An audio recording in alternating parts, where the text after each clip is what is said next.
Alright, so in this video I'm going to show you how to draw a box and put it behind your text. So you'll see here that these cover lines have all got little green boxes in the background, but this one here doesn't have one. So first thing I'm going to do is I'm going to choose my rectangle tool at the bottom left hand corner here.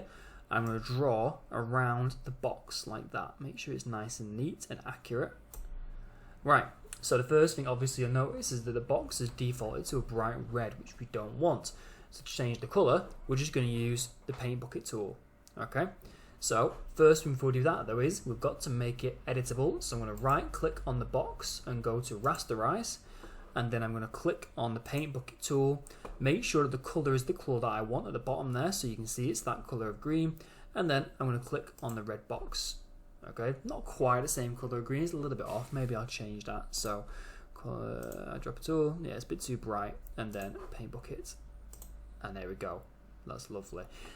Now what you've got to make sure as well is you've got to make sure the shape of your box is underneath the piece of text. So I'm going to show you what I mean by that. So this is my box here, shape 1, you can see that there, and this is the text of George Ezra. So you can see here at the top George Ezra is above shape 1.